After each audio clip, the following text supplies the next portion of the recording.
What is up, party people? Welcome back to my channel. I'm Jamila. This is JemilaBeReadin, and I do be reading. And today we're going to talk about all the books I read in October. I read 6 books. I enjoyed the majority of them, but also a lot of the books that I read this month were kind of heavy. I feel like every time I reflect back on the books that I read for October, I just feel like kind of bleh, but it's also because the books I read were just like kind of emotional, heavy, and then there's just like a lot of heavy stuff going on in the world right now. So by the way, I just wanted to point out that I added in my like donate like stuff that's happening around the world section in the description. I have a link.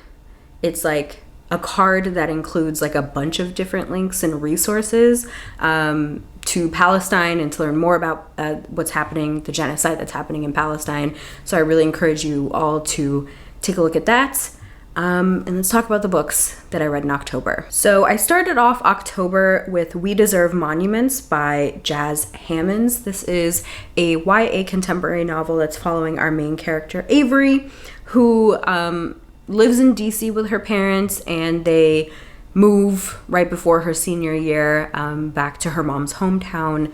And it's like a small town in the South because Avery's grandmother is really sick and her mom is going to take care of her. And so it's just like tough because her mom and her grandmother don't have like a really good relationship, and there's just like a lot of family secrets and a lot of family trauma.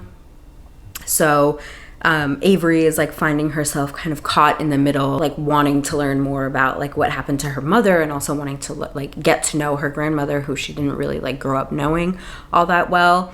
And yeah, I think if you're someone that likes books that focus on like family drama, like family relationships, particularly like mother-daughter relationships, I think you'll really like this one. I really enjoyed this one.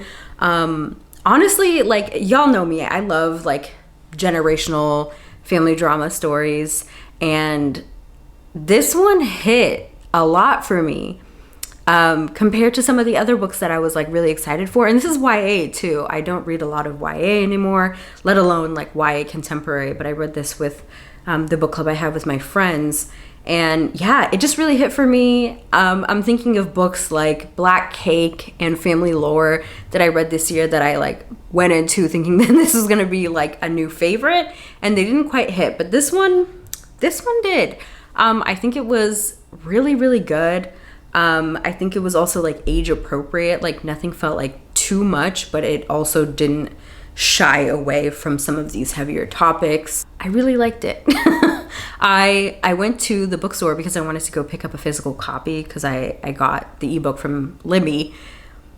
And y'all, book prices are outrageous. Why is a YA hardcover $20? I think it was a little more than $20. Like, are you kidding me right now? How are kids supposed to afford these books?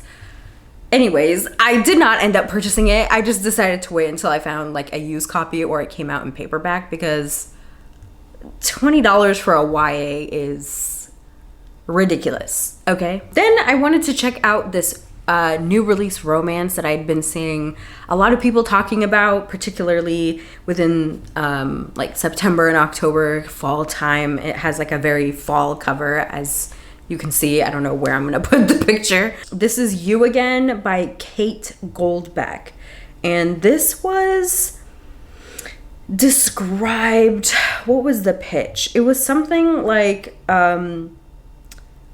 when Harry Met Sally, it was the pitch. And I actually only recently watched that movie for the first time like 2 years ago, and I liked it, but I was kind of intrigued by that. I don't know that comparison is accurate. I later found out that this was actually Reylo fan fiction at one point, so do with that what you will. But this is about Ari, who is a commitment phobe, and Josh, who's a hopeless romantic. They kind of like clash over the years until they like end up developing a friendship after they've both kind of hit rock bottom in their lives. Like this takes place over the course of like 8, 9, 10 years. Like, they don't even really start this friendship until they've known each other for like 4 or 5 years. Like, they've just like keep running into each other. They're like in similar spaces, and then they both have been dumped and they're just both going through it, and they end up kind of perhaps relying on each other too much, and then fall in love. And yeah. I feel like I'm always really bad at describing romance books, because it's like, yeah, and then they fall in love and get together. And it's like, that's not a spoiler, because that's what a romance is. But anyways, how do I feel about this book? I think Josh sucked. Honestly, I think both of them sucked. But Josh in particular was just such a little bitch. Like, I don't know how else to describe it. There are certain things he said and did to Ari and to other people around him that I personally think is inexcusable. And I don't think that this book did a good enough job addressing it, or like having, like, he kind of apologizes. It wasn't enough for me. It wasn't enough. I don't think this book did a good job redeeming him for some of the things he did. Yeah, I don't there were some parts of this that I liked, and mostly I thought it was just okay. So I think I ultimately landed on giving this one a 3-star. And I think I forgot to mention how many stars I gave We Deserve Monuments, but I gave that one 4.5 stars. Sorry, this video is kind of all over the place, but I'm feeling all over the place, so it is what it is. And then, I was just perusing Kindle Unlimited, as one does, and I came across this book called Love, Laugh, Lich? I have no idea how to pronounce that last word. By Kate Pryor. This is a monster romance, and it is about Lily, who is the secretary of like a necromancer lord. And it's very like, I guess, okay. People have been talking about Assistant to the Villain a lot, and I guess it's like in a similar vein to that a little bit. But it's like an office monster romantic comedy. It's interesting. He ends up needing her for like a ritual, and then it just kind of ends up getting spicy. So this one, I don't even know what to say about this one. I think I gave it like a 2.5 stars. Like, nothing really happens in this book. It's relatively short. It's like 87 pages.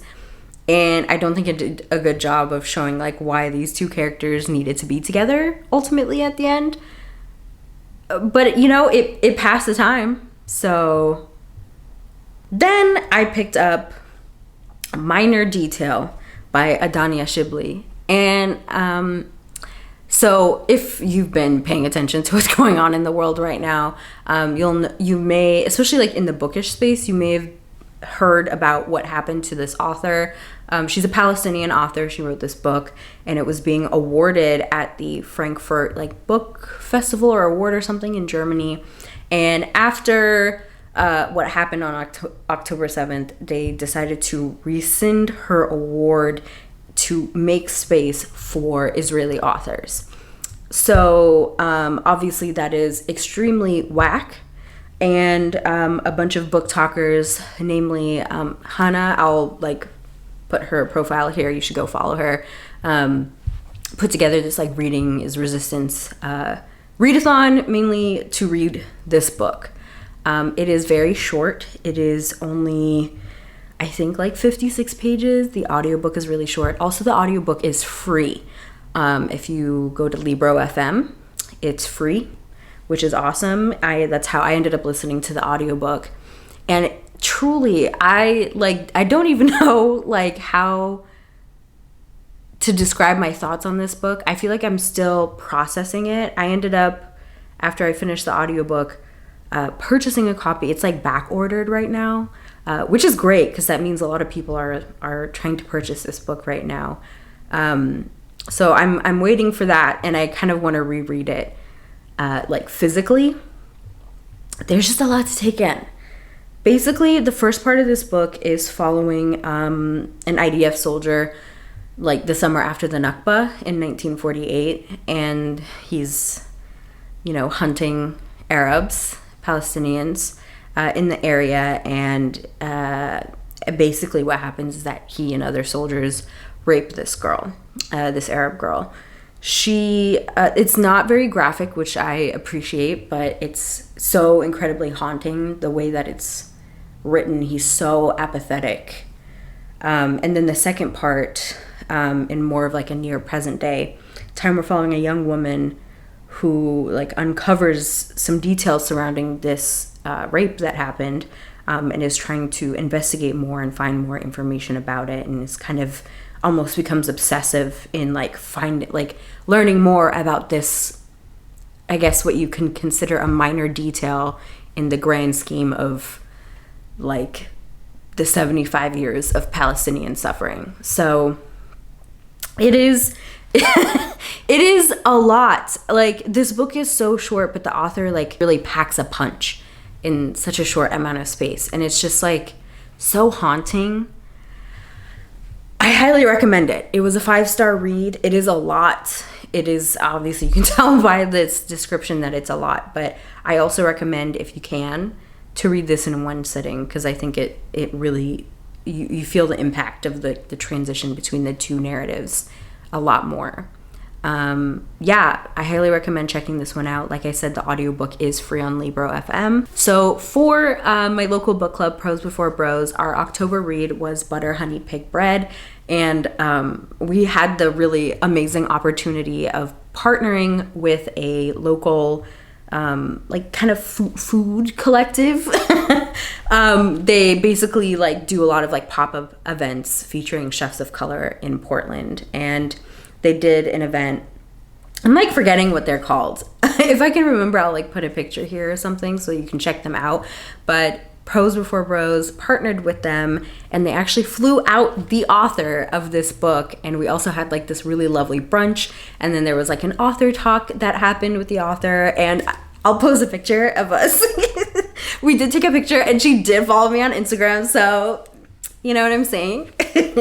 It was just like such a lovely time, and also this was such a lovely book. We are following 3 perspectives. We have Kambiranachi and her twin daughters, Candy and Tae. And we're just following their lives. Kambiranachi believes herself to be an Ogbanji, which is a spirit that plagues a family with grief by dying repeatedly in childhood and being reborn. And she fears the consequences of her defiant decision to stay alive. And we're just following her life and her twins' life. We get the perspectives of each throughout time. They have a very tense and interesting relationship with one another. There's a lot of trauma, and there isn't a plot in this book. It's really like slice of life. Doesn't make sense, because I feel like that usually implies more like cozy, kind of like chill vibes. But I don't know how else to explain it, but like slice of life, but like trauma and intense familial relationships and things that happen. But, you know, this is a debut, and I'm so thoroughly impressed with the author.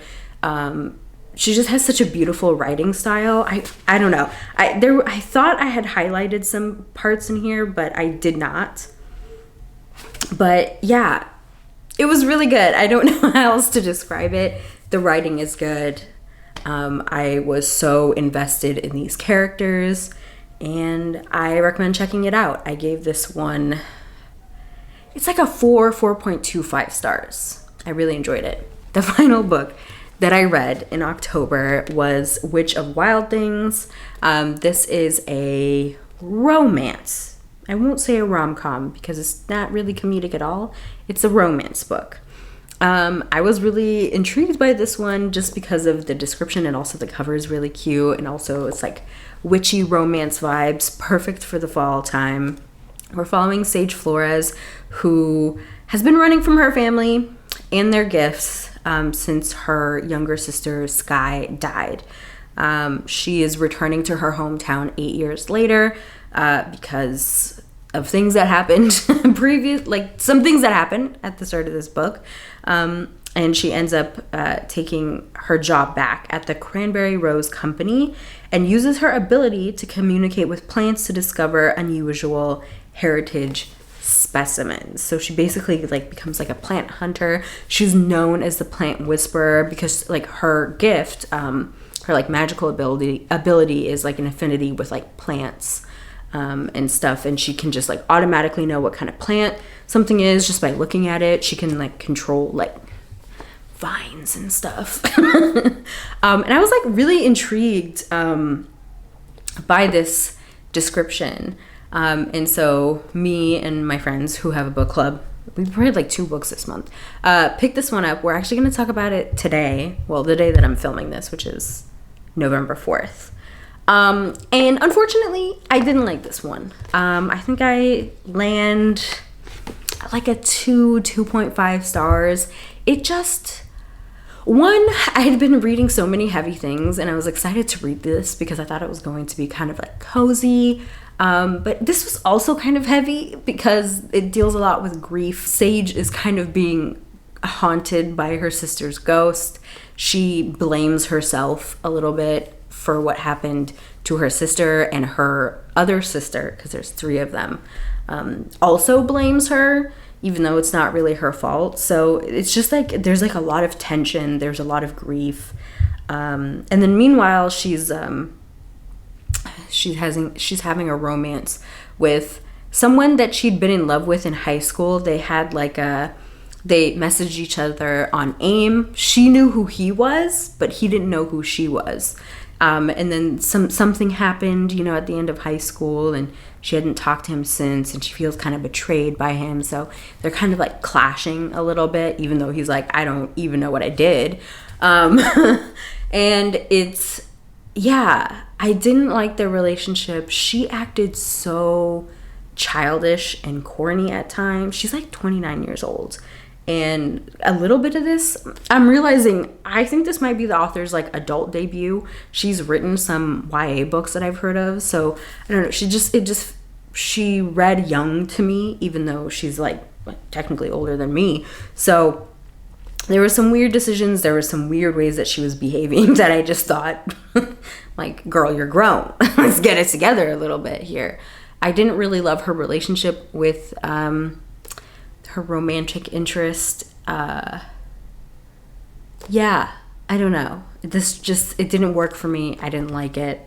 It's unfortunate because it's such a cute cover. But it is what it is. And that is it for October. I did technically like read another book, and I finished it on November 1st, which was Against the Loveless World, which I absolutely loved.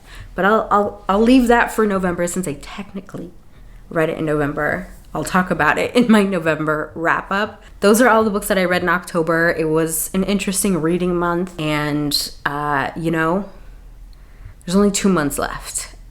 There's only 2 months left of the year. I need to find a couple more favorites before the end of the year. So you know what? It's game time. It's game time. I need to read. I need to find them because this year has been such a flop for me, and I just can't. I need to end with a bang somehow. I'll make this happen. Anyways, I will catch y'all in the next video. Y'all stay breezy. I don't know how. I never know how to end videos. Bye.